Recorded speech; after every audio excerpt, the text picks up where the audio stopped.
অমাবস্যা ও পূর্ণিমার গোপন রহস্য জীবনে প্রভাব ফেলে এই দুই তিথি। অমাবস্যার অন্ধকার আর পূর্ণিমার আলো, এই দুইয়ের মাঝেই লুকিয়ে আছে আপনার ভাগ্যের গোপন চাবি। আজ জানবো সেই রহস্য। রাধে আকাশের দিকে তাকালে আমরা দেখি কখনো চাঁদ সম্পূর্ণ অন্ধকার, আবার কখনো পূর্ণ আলোয় জল। কিন্তু আপনি কি জানেন এই অমাবস্যা ও পূর্ণিমার শুধু আকাশের ঘটনা নয়, এর সঙ্গে জড়িয়ে আছে আমাদের মন, ভাগ্য আর জীবনের গভীর রহস্য। কেন অমাবস্যায় মানুষ ধ্যান, তর্পণ ও প্রার্থনা করে? কেন পূর্ণিমার দিনে এত উৎসব, এত শুভ কাজ পালন করা হয়? আজকের এই ভিডিওতে আমরা জানবো অমাবস্যা ও পূর্ণিমার আধ্যাত্মিক, বৈজ্ঞানিক ও পুরাণে বলা গোপন সত্য। তাই ভিডিওটি শেষ পর্যন্ত দেখুন, কারণ আজ হয়তো আপনি বুঝতে পারবেন আপনার জীবনের অন্ধকার ও আলোর আসল অর্থ কি। রাধে। অমাবস্যা কি? অমাবস্যা হলো সেই দিন যখন চাঁদ সম্পূর্ণ অদৃশ্য থাকে। এই সময় সূর্য ও চাঁদ একই দিকে অবস্থান করে। তাই পৃথিবী থেকে চাঁদের অংশ দেখা যায় না। হিন্দু ধর্মে অমাবস্যা বিশেষ তাৎপর্যপূর্ণ। অনেকে এই দিনে পিতৃপুরুষদের উদ্দেশ্যে তর্পণ করেন। বিশেষ করে মহালয়া অমাবস্যা অত্যন্ত গুরুত্বপূর্ণ, কারণ এই দিনে পিতৃপক্ষের সমাপ্তি ঘটে। অমাবস্যার আধ্যাত্মিক তাৎপর্য। অমাবস্যা মানে অন্ধকার, কিন্তু এই অন্ধকারই নতুন আলোর সূচনা। এটি আত্মবিশ্লেষণের সময়। এই দিন মানুষ উপবাস রাখে, ধ্যান ও জপ করে, পূর্বপুরুষদের স্মরণ করে, নেতিবাচক শক্তি দূর করার প্রার্থনা করে। অনেকে মনে করেন অমাবস্যায় নেতিবাচক শক্তি সক্রিয় থাকে। তাই এই দিনে শান্ত থাকা, রাগ নিয়ন্ত্রণ করা, ঈশ্বর চিন্তা করা শুভ। পূর্ণিমা হলো সেই দিন যখন চাঁদ সম্পূর্ণ গোল ও উজ্জ্বল দেখা যায়। সূর্য ও চাঁদ পৃথিবীর বিপরীত দিকে থাকে। তাই পুরো আলোকিত অংশ দৃশ্যমান হয়। পূর্ণিমা আনন্দ ও শুভ শক্তির প্রতীক।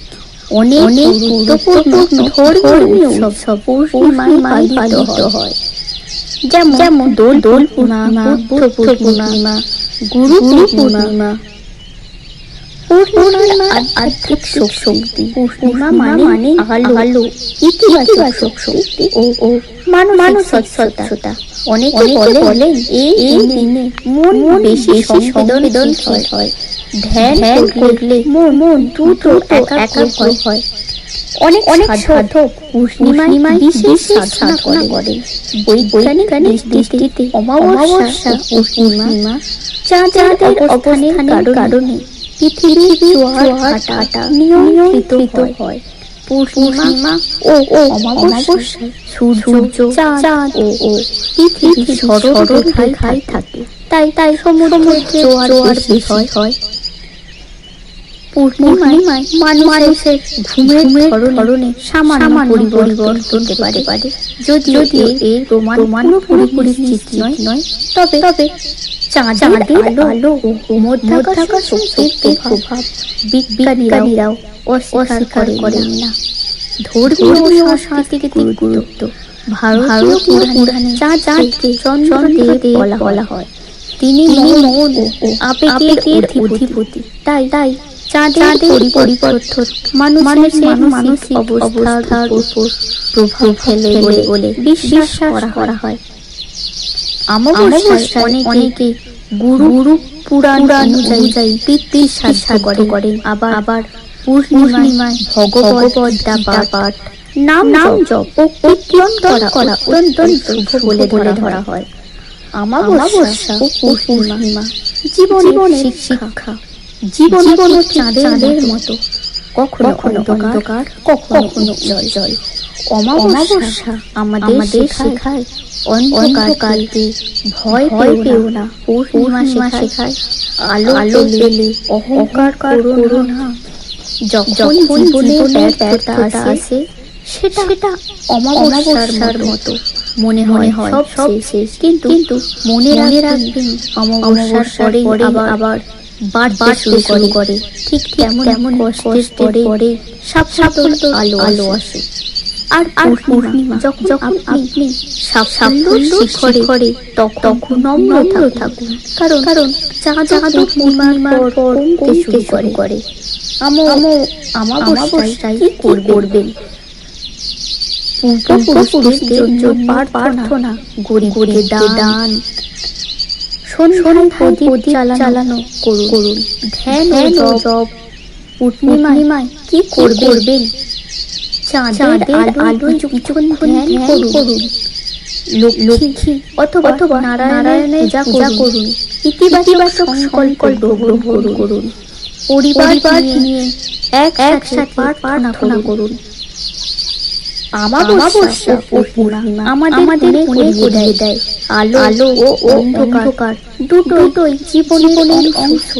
যেমন চাঁদ কখনো পুরো দেখা যায়, কখনো লুকিয়ে থাকে, তেমনি আমাদের শক্তি ও সম্ভাবনা কখনো প্রকাশিত, কখনো সুপ্ত।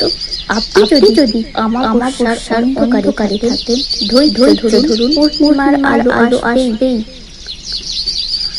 আর যদি পূর্ণিমার আলোয় থাকেন, কৃতজ্ঞ থাকুন, কারণ প্রকৃতি সময় পরিবর্তনশীল। আর এই পরিবর্তনই জীবনের সৌন্দর্য। রাধে। অমাবস্যা আমাদের শেখায় অন্ধকার ভয় পেও না, কারণ এই অন্ধকারই নতুন আলোর প্রস্তুতি।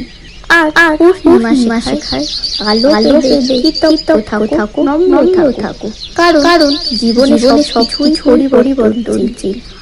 যদি আজ আপনার অমাবস্যার মতো অন্ধকার হয়, মনে রাখবেন পূর্ণিমার আলো আসবেই। আর যদি আজ পূর্ণিমার মতো উজ্জ্বল সময়ে থাকেন, তাহলে ঈশ্বরকে ধন্যবাদ দিন এবং অন্য জীবনে এই আলো ছড়িয়ে দিন। ভিডিওটি ভালো লাগলে লাইক করুন, শেয়ার করুন এবং আপনার সাফল্য পরিবারে সাবস্ক্রাইব করে পাশে থাকুন। রাধে।